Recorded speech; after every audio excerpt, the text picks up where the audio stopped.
देखिए आज हम क्या करेंगे, एक्सरसाइज कौन सी देखेंगे, 5D के एग्जाम्पल्स देखेंगे। क्या देखेंगे, इसके 5D के एग्जाम्पल्स देखेंगे सारे। आइए देखते हैं इसका पहला उदाहरण देखते हैं।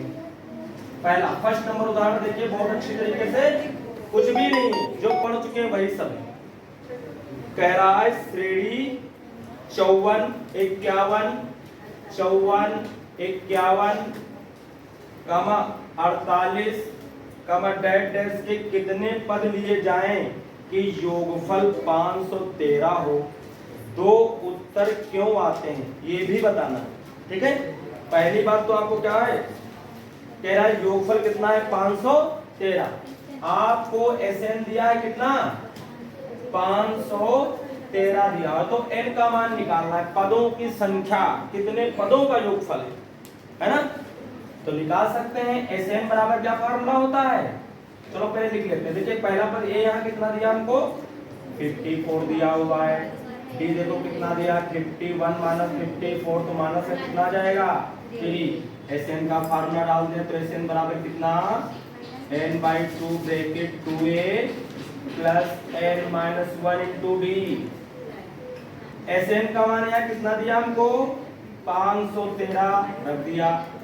n का मान निकालना बटे 2 ब्रैकेट 2 a मीन्स कितना 54 हमें दिया हुआ है, प्लस n हमको निकालना है -1 और d हमें कितना दिया हुआ है -3 ये दिया हुआ। इसकी तो तिरछी गुणा करो करते हैं, तो 5 1 3 गुणे 2 हो जाएगा बराबर n 54 गुना कितना हो जाएगा 98, अरे 108 हो जाएगा, 108 हो जाएगा। -3 से गुणा करने का तो 3n और माइनस माइनस क्या होगा +3 हो जाएगा। आइए इसके बाद इधर देखते हैं, अगर हम इसकी से गुणा करेंगे तो 2 तिया 6, 2 एकन 2 और 2 पंचे 10 बराबर। इसको अंदर कर देते हैं, भी नहीं सर इसको हल कर लेते हैं पहले। 108 और 3 और जुड़ जाएगा तो कितना आएगा 111 आ जाएगा, माइनस का 3n ये बन। अब इसको मल्टीप्लाई कर दीजिए अंदर, तो करेंगे तो आएगा 111n और इससे करेंगे तो आएगा 3n क्या स्क्वायर, ये इधर लाएंगे तो आएगा 3n स्क्वायर प्लस का हो जाएगा, इसको इधर लाएंगे तो माइनस का 111n आ जाएगा, और ये इधर इधर ही है तो ये आ जाएगा 1002 कितना आ जाएगा 26 बराबर कितना 0। अब हमको इसके गुणनखंड करने हैं। क्या 3 से कट तो नहीं जाएगा ये, जरा देखिए 3 3 3 9 2 बचेगा, 3 7 31। आप 3 से इसको क्या कर दें भाग कर दें ताकि ये थोड़ा हल्का हो जाए। भाग करने पर भाग करेंगे देखिए तो 3 एक 3 खाली n स्क्वायर बचेगा, माइनस 3 3 9 2 बचेगा 21, 3 7 21 n आ जाएगा। तो इसको करेंगे तो 3 3 9 1 बचेगा 12, 3 चक्कू 12 और फिर 3 दूनी 6 ये आ जाएगा। अब हम 342 के ऐसे 2 टुकड़े कर दें कि गुणा कर दे तो 342 हो जाए और जोड़ दे तो कितना आ जाना चाहिए 37 आ जाना चाहिए। आइए फैक्टर करते हैं तो पता चलेगा। 342 के टुकड़े करते हैं, देखिए 2 से कट जाएगा तो 2 एक 2, फिर 1 बचेगा 14 2 से 14, फिर 2 एक 2, फिर 3 से कट जाएगा 3 बचे 15, 2 बचेगा 21 3 7, फिर 3 से कट जाएगा 3 एक 3 3 9 27, 2 3 6, 2 3 6 और 6 3 कितना हो जाएगा 18। क्या बनेगा 18 19 का 19 प्लस 18 को ऐड करोगे तो क्या आ जाएगा आपका 17 और 3 है वो 7 और 3 है ना, तो 37 यानी 19 और किसका बनना है आपका n स्क्वायर माइनस किसका बनना है ये 19 और किसका बनना है प्लस 18 n, और ये हो जाएगा 19 गुणे कितना 18 बराबर कितना 0। n स्क्वायर माइनस का 19 n माइनस का 18n और प्लस का 19 गुणे कितना 18 बराबर 0। कैलकुलेशन थोड़ी होगी इन सवालों में, बाकी कुछ नहीं। n कॉमन लेंगे तो n माइनस 19 बनेगा, माइनस 18 कॉमन लेंगे तो n माइनस 19 बनेगा, बराबर कितना 0। इसके बाद देखो यहाँ देख लेते हैं हम लोग, देखिए n माइनस 19 कॉमन होगा तो क्या मिलेगा हमको, n माइनस 18 बराबर 0। जब इसको 0 के बराबर करोगे तो 19 आ जाएगा, और जब इसको बराबर करोगे तो कितना आ जाएगा 18। 19 और 18 आ रहा है। देखिए n का मान 19 भी आया है और n का मान क्या आया है 18 भी। n का मान अगर 19 आया तो क्या 19 पदों का योगफल उतने होगा, और क्या 18 पदों का योगफल भी उतने होगा। अगर उतने होगा तो फिर क्या होगा, देखिए ये घटता हुआ जा रहा है, क्या जा रहा है, ये घटता हुआ जा रहा है। इसका मतलब जो 19वां पद आएगा वो 0 बनेगा, क्या बनेगा वो 0। और 0 किसी चीज में जोड़ते हैं तो कोई फर्क नहीं पड़ता, यानी पदों की संख्या 19 भी हो सकती है, क्या हो सकती है 18 लेंगे तो 0 नहीं होगा, लेकिन 19वां पद लेंगे तो 19वां पद कितना लिखा होगा भाई, देखिए घट नहीं रहा है। आप अगर इसे घटाते हुए लिखते चले जाएंगे तो 19 नंबर पर जब पहुंचेंगे तो क्या आ जाएगा आपका 0 आ जाएगा। तो हम जब जोड़ेंगे तो 0 जोड़ेंगे तब भी वही आएगा, और जो 18 पद लेंगे 0 नहीं लेंगे तब भी वही आ जाएगा। अब हम कहते हैं 5 + 4 + 3 + 2 + 1 जोड़ें तो कितना आएगा बताइए। 5 4 9 9 3 कितना हो जाएगा 12 12 2 कितना आ जाएगा 14 कितना आ जाएगा 15 आ गया। कितना आ गया, इनको अगर ऐड करते हो तो 15 आएगा। कितने पद है इसमें 1 2 3 4 5, 5 पदों का योगफल कितना है 15। इसमें हम कहते हैं आगे 0। अब योग करो कितना है 15 आएगा ना। अब पद कितने हो गए, लेकिन 6 हो गए, यानी 6 पदों का योग वही और 5 पदों का योग वही। तभी पॉसिबल है जब ज्यादा जिसमें दिया हो मतलब उस वाले पद पर क्या होगा वो 0 होगा, अदरवाइज बनेगा ही नहीं, समझे। तो ये कम करते करते चले जाएंगे तो 18 के जगह तो कुछ लिखा होगा, लेकिन 19 की जगह क्या लिखा होगा 0।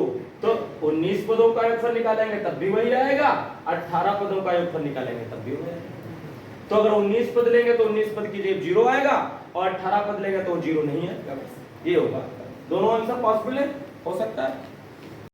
19 पदों का योगफल वही होगा जो 18 पदों का होगा, इसीलिए 19 पदों का योगफल वही होगा जो 18 पदों का होगा। इसके बाद देखिए उदाहरण नंबर हम कौन सा देख रहे हैं 2 नंबर देख रहे हैं, और ये कह रहा है एक समांतर श्रेणी का प्रथम पद 17 है। क्या बोल रहा है 17 है प्रथम पद, और सारांतर डी कितना दिया हमको -2 दिया सारांतर। यदि उसके कुछ पदों का योग 72 है, कह रहा उसके कुछ पदों को योग मान लो SN मान लिया, कितना दिया है ये 72 दिया हुआ, तो उन पदों की संख्या बताओ और दोहरे उत्तर की व्याख्या करो। फिर वही इसमें भी डबल n के मान क्या आ जाएंगे 2 आ जाएंगे, जो फालतू वाला एक होगा हम कहेंगे वो वाला टर्म क्या होगा 0। कर लेंगे नहीं कर लेंगे, सेम उसी तरीके से। इसके बाद देखिए उदाहरण नंबर हम कौन सा देखेंगे 3 नंबर देखेंगे, और देखिए हमसे क्या कह रहा है, कह रहा उस समांतर श्रेणी को ज्ञात करो जिसके n पदों का योगफल कितना दिया हुआ है SN दिया हुआ है हमको n, और n प्लस कितना दिया हुआ है 2। ऐसा हम आपको बता चुके हैं सवाल। अगर n पदों का योगफल दिया हुआ है तो आप उसका प्रथम पद निकाल लीजिए, आप उसका क्या निकाल लीजिए सारांतर निकाल लीजिए। उसके बाद वो चाहे जितने आप पद पूछ रहा हो लिख सकते हो, या सीरीज पूरा सीरीज ही लिख सकते हो।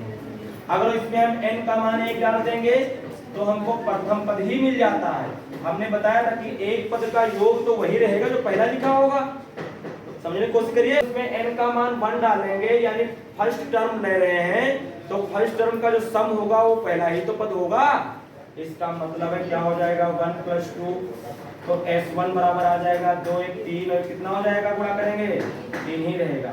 यानी यहाँ प्रथम पद कितना आ गया, प्रथम पद जो आया है वो A आएगा, और कितना हो गया वो 3 ही होगा, S1 ही प्रथम पद हो जाता है। और अगर जो आप 2 रख दें, कितना रखते हैं इसमें 2, तो 2 + 2 नहीं, हाँ 2 कितने हो जाएंगे 4, और 4 दूनी कितना आ जाएगा 8। ये क्या निकल आया है H2। लेकिन ये जो H2 निकला है ये 2 पदों का योगफल है, इसमें पहला वाला पद भी क्या है शामिल है। बोलिए, ये H2 निकला है, इसका मतलब क्या है? दो पदों का योग। जैसे हम कहते हैं 2 है, 4 है, 3 है प्लस 5 है, प्लस हम कहते हैं कि कितना है, 3 में अगर 2 जोड़ेंगे तो 5 निकला हमको। उसके बाद है कि हम अगर जोड़ेंगे तो 7 हो जाएगा। इस तरीके से है। तो अगर वो पहला पद देखें तो यहाँ एक 3 है, लेकिन दो पदों का अगर योग निकालेंगे, एक पद का योग निकालेंगे तो वही 3, अब दो पद का अगर योग निकालोगे H2 तो 3 5 कितना हो जाएगा? 8। जो ये H2 होता है ये दो पदों का क्या होता है? योग होता है, सम होता है। इसका मतलब दूसरा पद निकालने के लिए पहला वाला जो पद आया उसको क्या करना पड़ेगा? हमको माइनस करना पड़ेगा। तो हम लिखते हैं दूसरा पद। क्या निकाला जाता है ऐसे सवालों में?